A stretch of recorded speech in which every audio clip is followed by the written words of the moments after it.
care. There you go. So, what's up, guys? My name is Hex, and this is the one and only HexHeart Podcast with the one and only Patrick Donavon of A Toy Called God. Damn, I said A Toy Called God. Toy Called God. Toy Never called even used God. it. Toy Called God. Uh, my friend, I'm pretty sure I don't have to say it, but I'm gonna say it anyway. You're a legend when it comes to the music scene. I mean, you've been to plenty of concerts. You've been plenty of stages.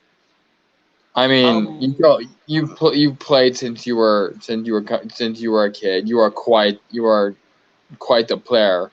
So, in well, your words and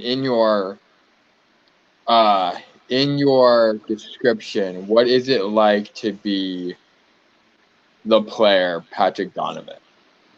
I'm just a guy, man. Like, first of all, thank you to all those people who support Toy Called God. But I'm just a guy in a band, man. Just like everybody else that's out there in a band. I'm just a guy trying to get my music heard and my videos seen. I'm not like one of those dudes that thinks I'm that great a guitar player. I'm just a guy. I write songs. If people dig them, awesome. If not, hey, that's cool. What kind of music? I mean, I've been listening to you. I've been listening like to you and to the music that you play through the screen. You Well, know, so whenever you play, what type of what? But for the people that are new to, who are just now viewing this, what music do you play? so Toy Called God's kind of a alternative metal rock band, I guess. I don't know. Right, right. I kind A of little bit of grunge in there, maybe. there's a little grunge in there. There's classic rock in there. There's hair metal in there. There's thrash metal in there. There's little bits of punk and funk and all kind Right, of stuff. everything together. It's just it's all the things that the guys in the band have ever heard and been influenced by. We don't really try to label it. We let other people listen to it, talk about it, label it, do whatever they want with it. There you go. We just write it and hope people dig it, man. We're just trying to have fun. There you go, and that's a whole idea of just being a musician is that people think you're doing it for the reasoning of big names, big interests, and then you're like, dude, I'm just playing music, I just enjoy it. Dude, You that's all it's you about. Okay, so everyone who says they get into this for, the music and the songs, I hope they do. There are some dudes out there that are living, that whole I do it for fame and I do it for, sex, drugs, and rock and roll, and I do it to be metal, right? right. I can't even fuck with it, dude. Like for me, I just Right. I just want to play music, man, and have fun and hang out with people that want to hang out and have fun. To You'd me, be as hard pressed to play a concert and a festival as much you just play out and play walking around on the street. dude, to me, as long as someone can hear it and if someone digs it, great. But that's all it's about for me. I'm not like if I mean, don't get me wrong, I love when we play to full rooms, right? I totally love that Right. shit. But that's not why. I mean, I dig it because there's no better feeling than have someone singing your lyrics back to you, Oh, right. Right. I feel that. right? That someone that like has listened to it so often that they know every line and that they can relate to it and they can feel it and they can understand it and they can hopefully gain something from it. For sure. For sure. So what exactly, and then we kind of touched this on the last one, and then we had bad publicity issues. So we're Publicity gonna issues or technical issues. both. So I've had people walk up and down staring at me. I was like, "What are you doing on the side of the road?" Like, I'm doing something. It's like, Well, I mean, people are going to be people. yeah, people are gonna be staring at you, I guess. What? There was a quote I remember that whether they're laughing at you or staring at you, as long as it's about you, I right? mean, right? It's kind of like publicity, right? You can say Yeah, whatever you want to say, yeah, exactly. good, bad, or Publicity. otherwise. As long as you're saying my name, I don't care. Right. So tell us a little bit about your history. First off, where can we reach you? Toy Called God is on every platform, man. It's on Apple, it's on Amazon, it's on Pandora, Spotify, like any major thing that you stream from, it's there. Failing that, you can go on YouTube and find us on YouTube. Just youtube.com/Toy Called God. You can find us on Facebook, Spotify, um, Instagram, Snapchat. Um, there's on Twitter. All the usual Right. spots, man. We're everywhere. Are you also on Insta? Are you also on Instagram? We are on Instagram at Toy Called God. Nice. There you go. Spread yourself wide. That's how you get most people to know about you. I mean, For sure. the platforms are just tools, right? So it's what do you do with the tools? There Being you 100 go. That's a being good way of putting 100% transparent, I use probably Facebook the most because that targets a certain demographic. it.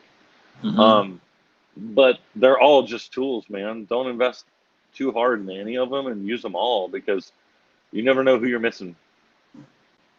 For sure. Definitely a good point to make for musicians as well as promoters also for a fact that you got to think about like your demographic who you're going for. Young people cater to Twitch or cater Right? That's hot. Twitch is to super hot TikTok. right now. I got to Twitch get on and Twitch.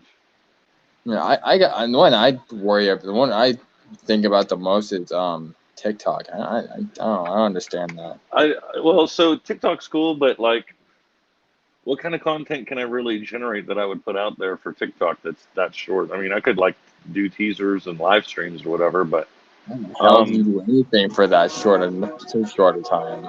I'm kind of really particular about content, so I haven't figured out how to master the Well, TikTok yet. But at some point, I will. It'll I just be a think thing.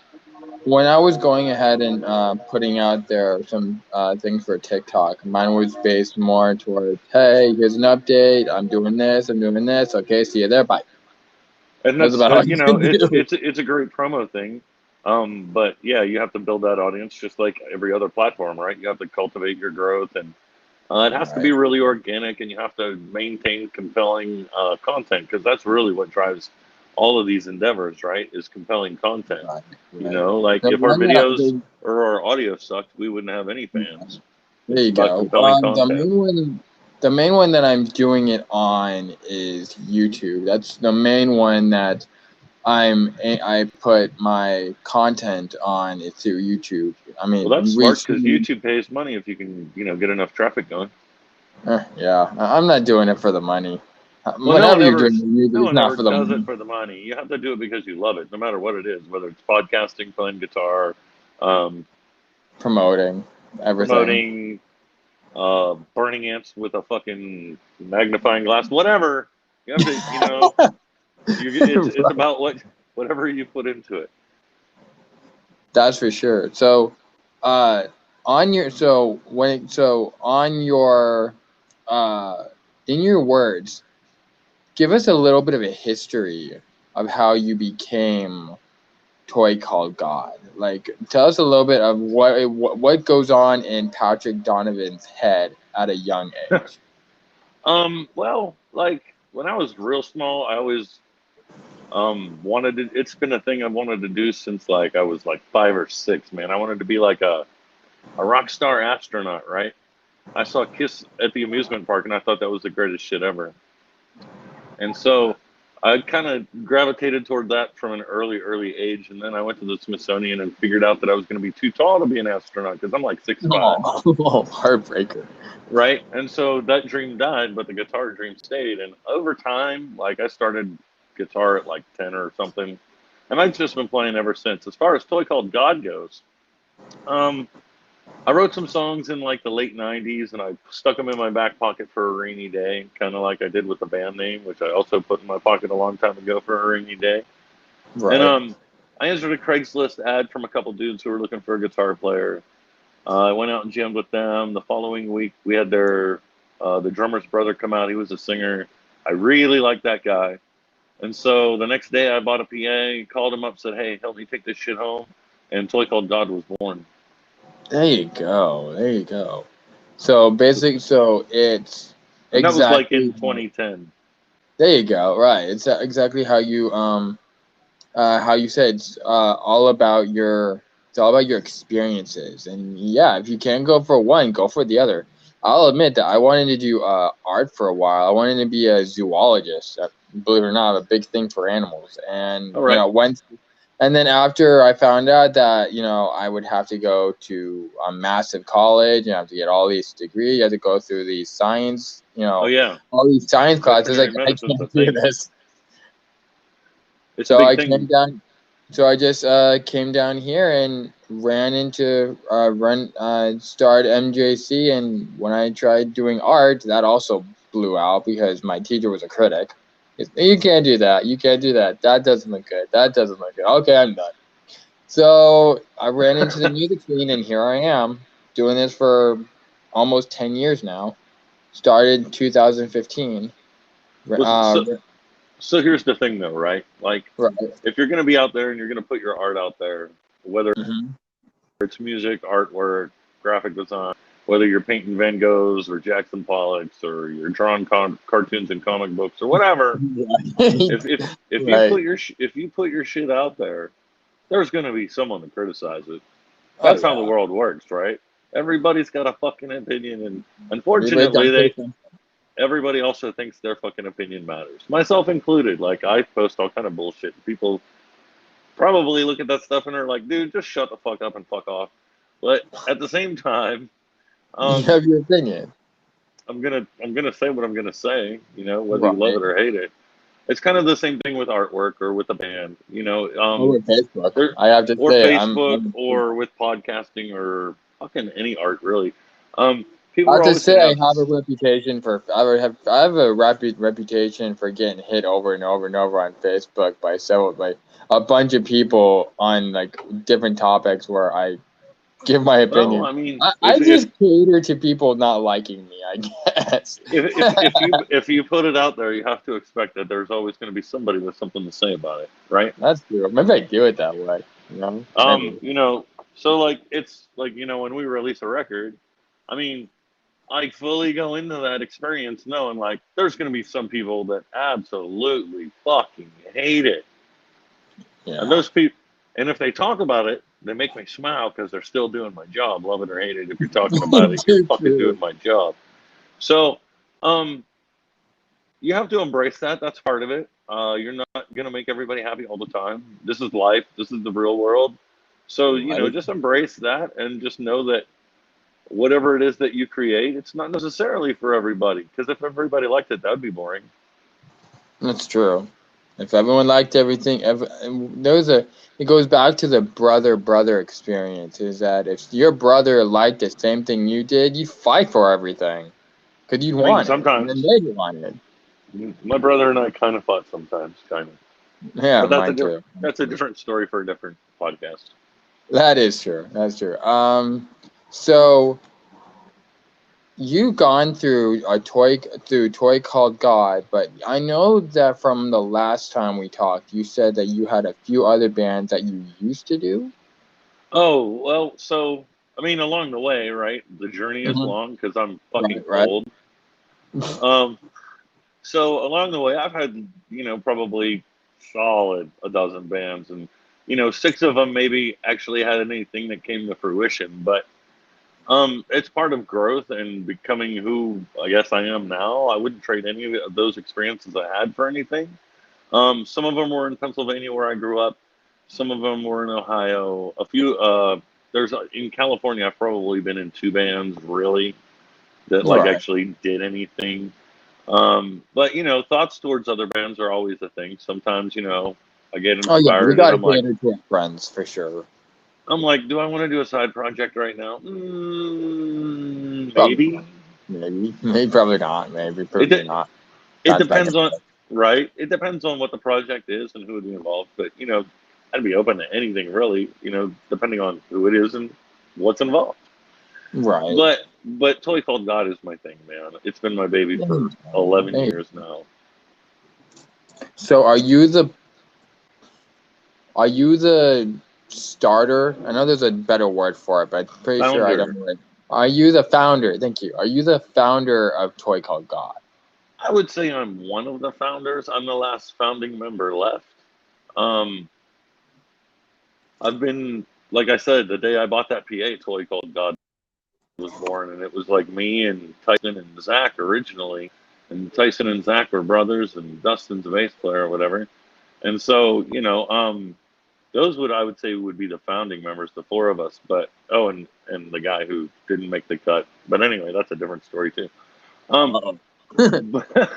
but all that aside, yeah, I'm the last founding member left. Everybody else has at least rotated their position.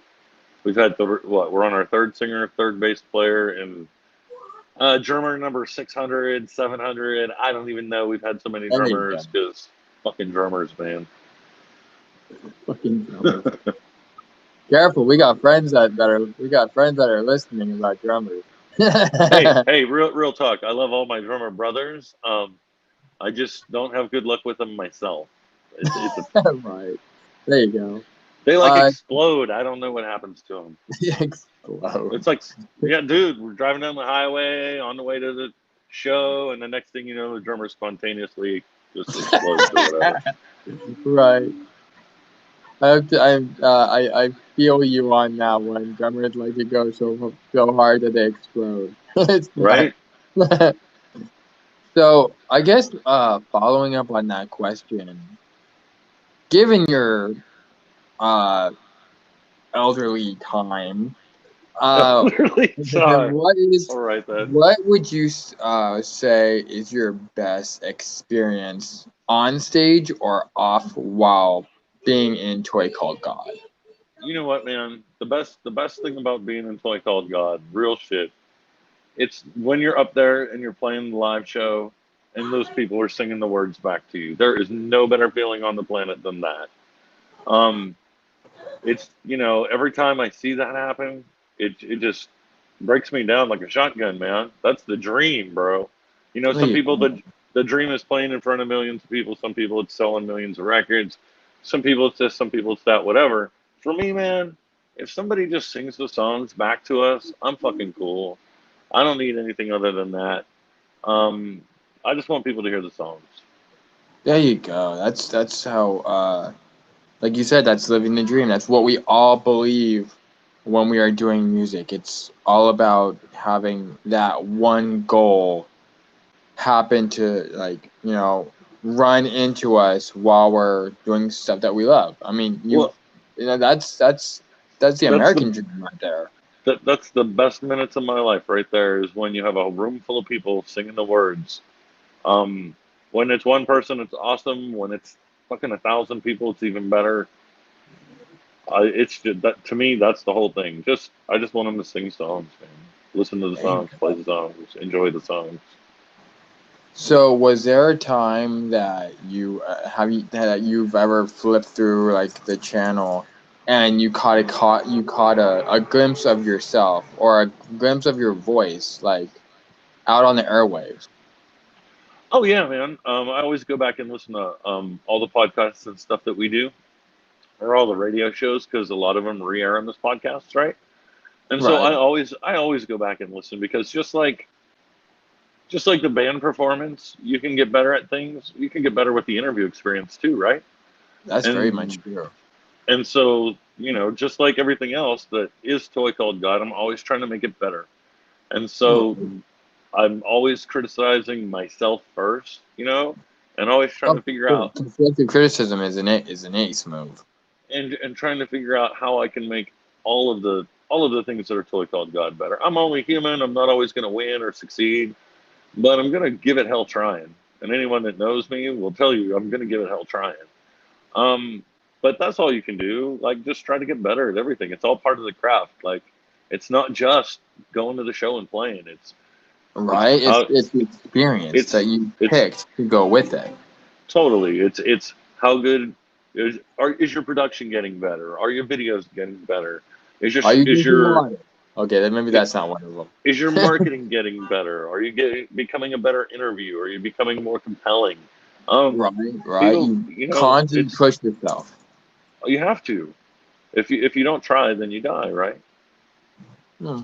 No, it's not exactly what I would say. It's not about dying, but it's about not ever getting better.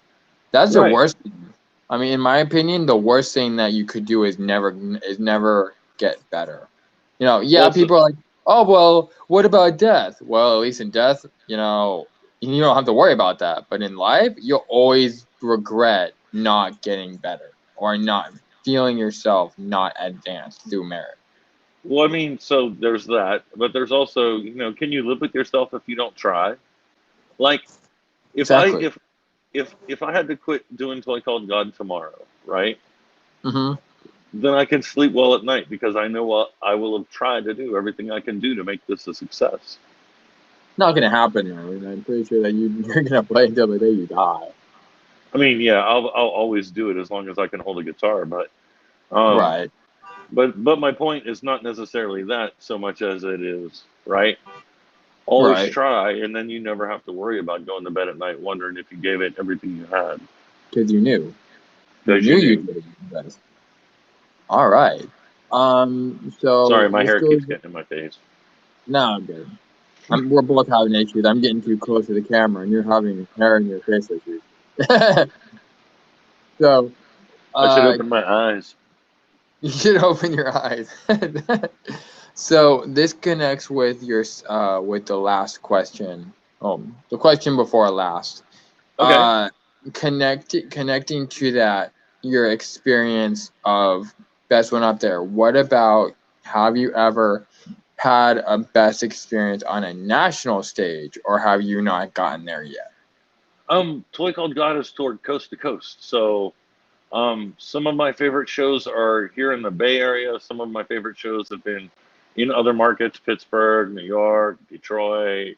You know, um, nationally, we've done it all several times. It's a big circle, and we've done it, and that's the goal, right? Spread it as far as you can spread it. Turn on as many people as you can turn on, and do the best you Right. can. We started out, we were playing a bit in the Bay Area, and then we were playing in the Valley in the Bay Area, and then we moved to Sacramento and Reno in the Bay Area, and then all of a sudden we were doing like Pacific Coast mini tours, and then the next thing you know, I'm like, well, hey, let's make it bigger. And so we entered this national contest, and we won the national contest, and because we won the national contest, they gave us a bunch of tour dates for like 10 or 13 cities, and that's how it all started. There you go. There you go. Everyone has a story. Oh, for sure. But so, just like anything else, you just keep working at it, getting better, and just going There you further and go. The further. And road continues. steps, brother. It's always steps. And it's all about steps. There you go. Steps that go up and steps that go down. It matters where you're at that very moment. You just have to focus your effort and always keep moving forward. There you go. But I was more talking about like national stages as in festivals. Have you ever played Um, on we played any of the big ones? a couple smaller festivals or whatever. As far as my favorite festivals around here, we did the Devastated Fest and we've done the Redwood Metal Of Fest. course. Brendan Blacker, And what a badass. yeah, Of course. Brandon's a cool dude, and that's actually the dude that gave us our first show, like in a club or a bar. There So, you go. There you go. big props to Brandon. He's always been down to Big props clown, to Brandon. Big right? props to Brandon. He's always been down to clown. You should check out his band, which is Suburban Paranoia, and you Oh, should check out I've his. actually had him on. I've actually had him on my I meant podcast a few times. I meant the fans, not you, bro. I know you've seen Oops. him. Yeah, definitely check that out.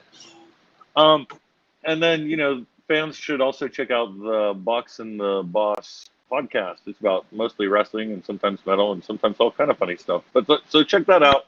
There you Um, go. but yeah, those dudes are solid. I love Brandon.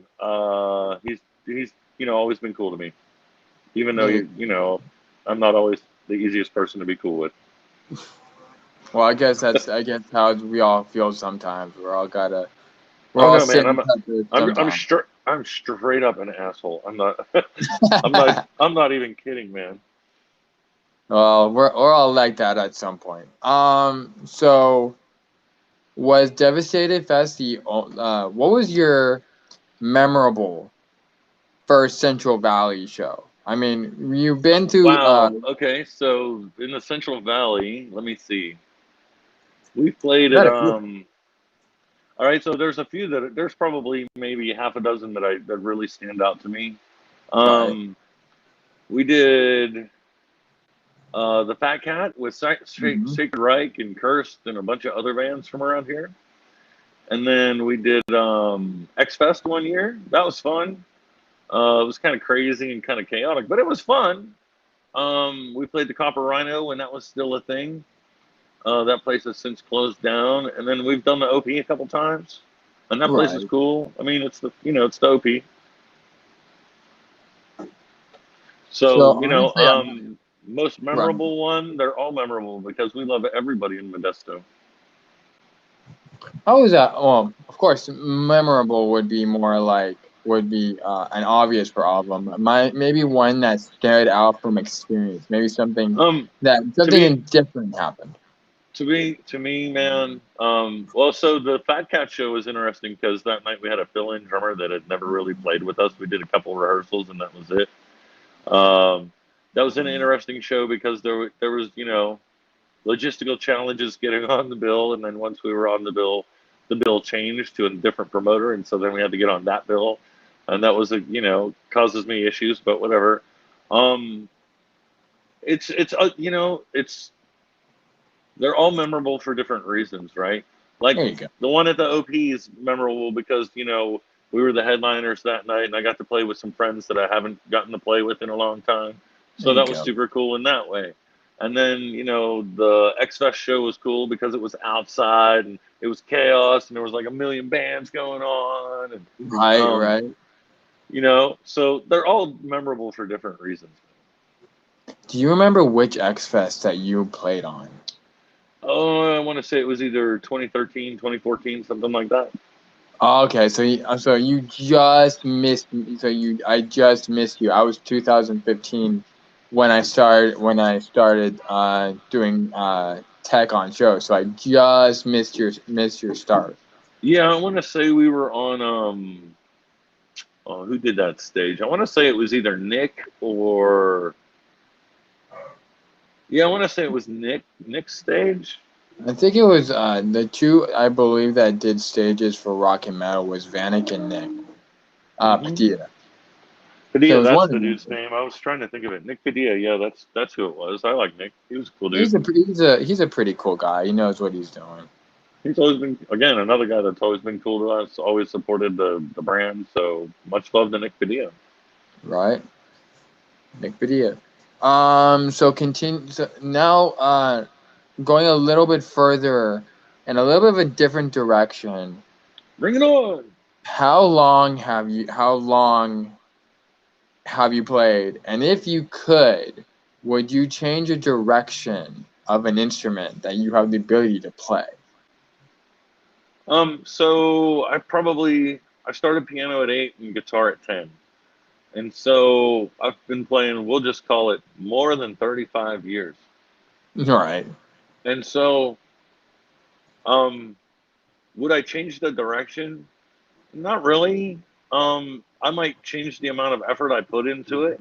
It took me a long time to get to feel where I was um, secure in putting myself out there and All believing right. in what I was doing. Um, Now I've kind of done it so long that I don't necessarily think about those things anymore. I'm busy thinking about other shit, It's and molded into you.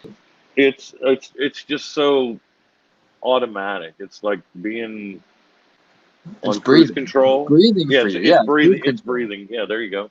And so because it's like that, I don't really dwell so much on Regrets. um yeah, I mean, well, I can't change it anyway. The best thing I can do now is just keep playing and try to write the best songs I can write.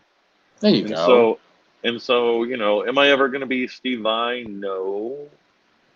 But do I write songs that people enjoy? Yeah, maybe. I Yeah, don't know. right.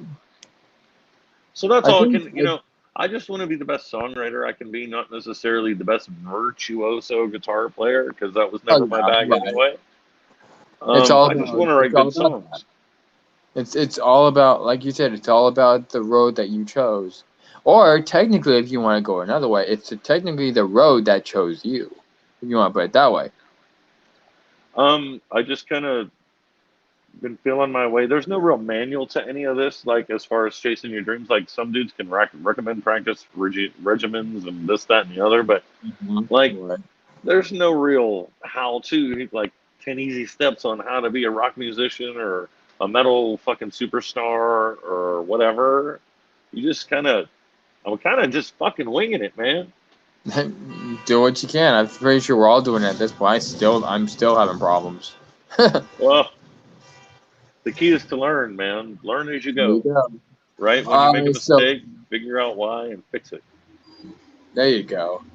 So the question I have is, maybe on top of what I just asked you, if you could, on exactly what you said at the end, exactly if you could give some advice to people watching this right now, what would you say if they wanted to get into being a musician, into staging, or into promotership? Sell your gear and make your parents proud. No, Don't do that. no, Don't do that. that's a joke between me and one of my old friends. But if he watches this, he's gonna be like, "That's me." Yeah, right. So anyway, it's one of our old tour managers. We'd be on the road and joking about sell all your shit, go home, make your parents happy. He's got T-shirts with it on, and it's fucking funny. Anyway, love you, sleeves. Mhm. But really, the only advice I would really give someone in this business is like, don't be in a hurry, and don't be cheap with with your product or your production. Mhm. Um, Don't look for just money while doing this. It's more for well, so it's as much for the playing as it is for the attempt at making yourself big. I mean, if you well, just focus on that, you'll just burn yourself out. well, Sorry, so there's that, but it's more like you've only got one chance to make a first impression with someone, right?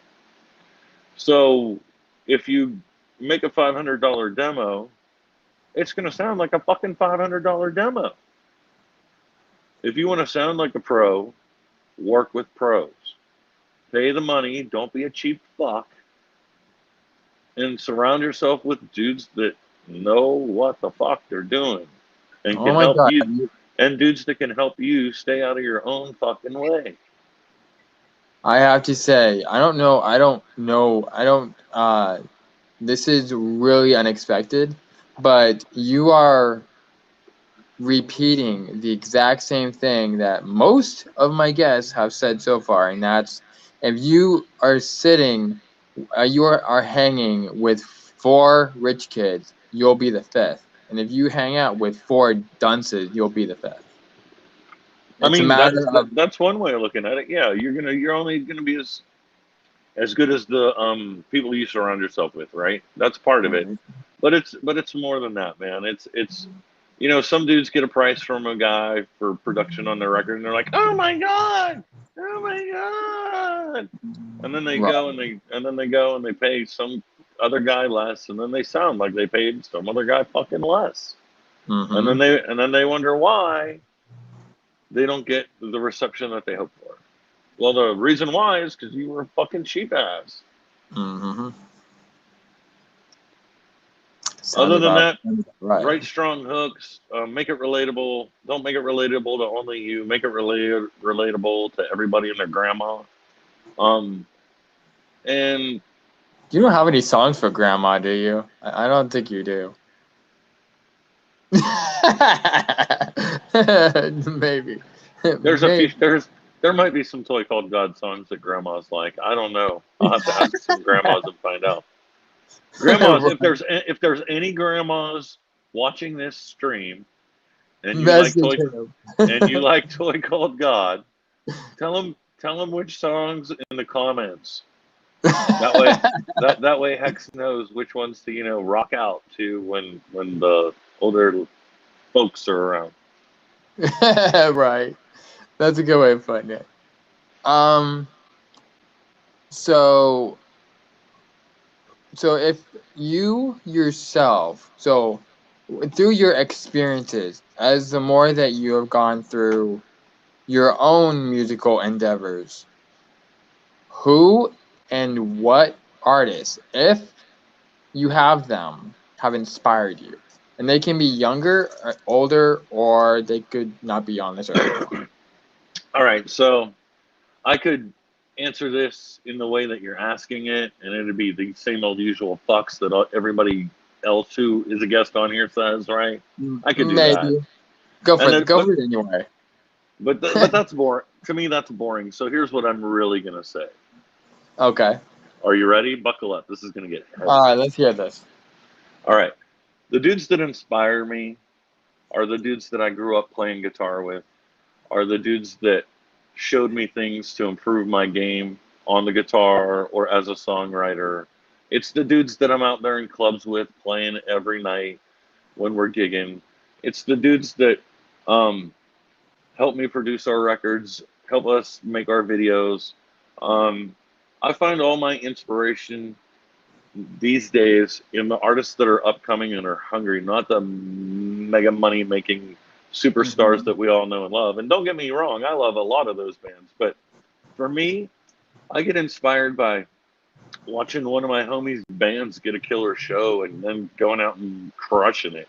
I get inspired by when one of my homies' bands comes out with a new video and the video isn't, four dudes in a fucking warehouse, but it's actually a video with a plot line and a story. And um, I'm inspired by, the upcomers and the new artists, man. I'm kind of, the big label bands and big label industry kind of is past me now as far as personal enjoyment.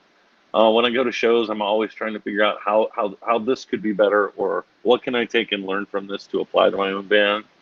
So I don't really, fanboy out so much anymore. It would take, something crazy happen for me to fanboy out. But for me, it's more like I'm always trying to grow, and I'm always trying to uh, make what I do better, and I try to take everything I can from that. And I'm inspired by so many. I mean, I could run down a list of fucking bands in our region that inspire me. Um, I wouldn't even know where to begin. There's so many, but that's what inspires me, man. Is other dudes out there uh, trying to make their art happen. I have to say that's not only really refreshing, but that's touching also, because a lot of people, when you go out and I ask questions, like, not just on here, but like when I'm going out there, I ask questions like that.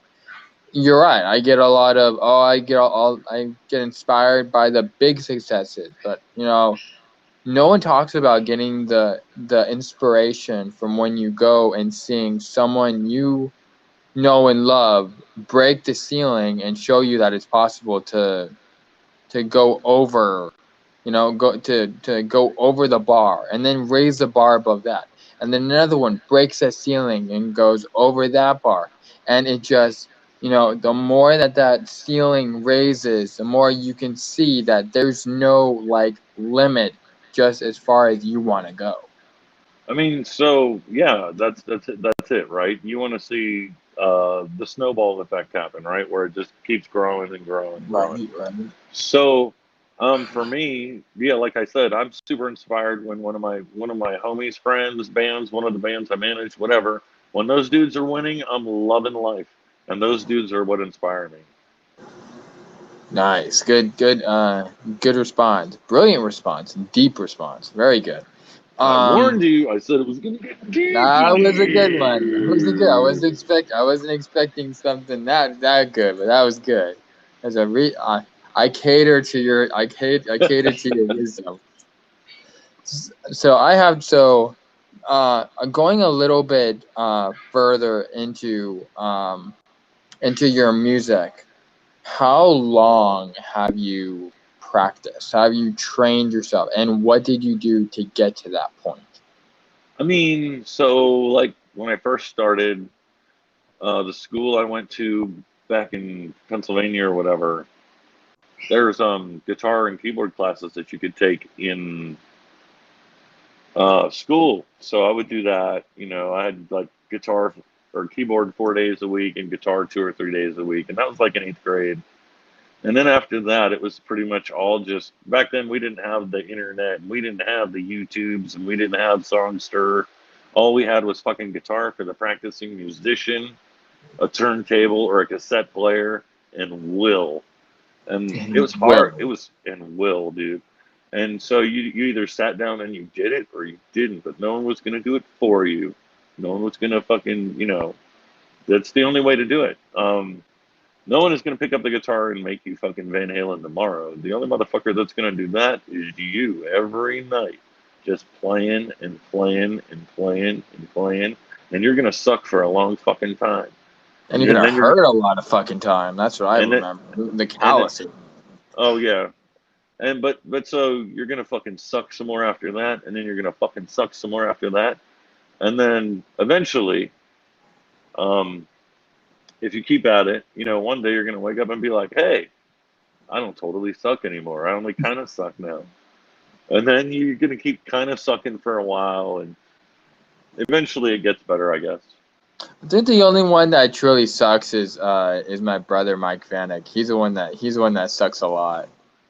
From what I hear, Mike Vanek sucks. That is Mike true. Vanek sucks. Mike Vanek sucks. That dude worked hard in the 209 for a long time. Oh, fuck, dude. Never. It didn't necessarily work out for TCG and Mike to put it together, but maybe someday, maybe, who knows. I honestly have to say that I'm really impressed with Mike, not only because he's actually my mentor. When I worked in 2015, he actually let me work under him at Spinnaker's and other place as a stage tech, working with Josh Hoffler. But it was even after that he was helping me out. Like whenever I got into trouble with a higher hand or a higher promoter, he'd be right there trying to cool things off. He's a really cool guy, and some of the stuff that I've heard is heartbreaking. I will definitely say that. But dude's a rolling stone. He never stops, no matter how hard he gets hit, and it's impressive. He grinds, man, and he's always been a grinder. So he has my complete respect for that. As far as I know, he's got his podcast going, so I'm super excited and wish much success to him on that endeavor. Right. Other than that, Mike Vanek sucks. Mike Vanek sucks. Check out that podcast. So you have been in the metal scene, not just. Where are you located currently? Are you currently located in Northern California, Southern California, West California? Given by your demographic. So we live. Our band is based in Brentwood. So, like, I'm an hour and a half from Modesto, hour and a half from Sacramento, hour and a half from the Bay. It just depends on traffic, really. But, I'm 50 miles from everything, dude. There you go. So would you say that you have a favorite, if you were to go ahead and give different directions, if you will, a place to practice, a place to play, in like a rehearsal spot? No, like an actual show. Like an actual show. Oh, where would you say would be your spot? And would you say that there is a reason for that? Like, in your mind, what is a perfect place to play? Perfect place to play is anywhere that has a stage, a sound tech, and a PA system. I don't care where it is. You could play anywhere. I don't care if the stage is on the fucking moon, man. Right? If you have a stage, a sound guy, and a PA system, and you can pay the fucking guarantee, we're there, dude. We're there. There you go. What do you charge for a guarantee? Just that is nothing I'm putting on this interview. information Okay. can contact our manager. And Good that's answer. Good answer. DistilledEntertainment.com. There you go. Say that one more time. Say that one more time so people can get that. DistilledEntertainment.com. There you Email go. there and you can find out all about how to get Toy Called God to your party, show, function, bar mitzvah, whatever. We'll come fuck that shit up. Get a hold of this guy. So you've been to the ringer of a bunch of places when you're playing. Yeah, we've seen a lot of spots, dude. You can play a lot of places in 10 years. Would you say now going a little bit outside of the Toy Called God? Have you yourself had a special experience at a festival? And if so, which one would you say? That's interesting. Outside of Toy Called God, I guess my favorite festival was the time that my homies in Mudface played Mayhem. That was pretty dope. I loved watching those guys up there playing that show. Yeah, Mudface. Oh, okay. I thought you were trying to say Mudvayne for a second, like Mudface? No, Mudface. MUDFACE. They're from the South Bay. Ah, I got you. Cool. That's cool. Or do you plan on going to Aftershock this year? No idea. Maybe if I do, it'll be like rando, last minute thing. I'll end up in a car, and the next thing I know, I'll be there. There you go. Unexpectedly. Life's too much of an adventure to plan everything, man. Right. I know that Brendan Blacker and Dave and Lunchbox are being sponsored by Aftershock, which is pretty cool for them. I have to say that. No, that's awesome. Those dudes work hard on their podcast. They deserve all the success they can find and get. Props on the crops, boys. Wow. There you go. Props. They're making success. I mean, all right. It's growing. Well, I have to say we've extended-sized a lot of your history. Is there anything that you would like to say to the people? Man. My God, where can we begin? First off, you should always check out the HexHeart promotions page and their related content with regard to interviews and all that great stuff. Check out their shows if you're in the 209. Look for the brand new Toy Called God album, Heartache or Homicide. It should be out early 2022. You can find us at toycalledgodband.com. Thanks for checking out this video. Thanks for supporting Toy Called God and HexHeart. And I'll see you out there. Let's fuck some shit up. All right. Well, thank you, my friend. And that was the one and only player himself, Patrick Donavon of Toy Called God. Thank you, my friends. And as always, you can make today. Thanks, buddy.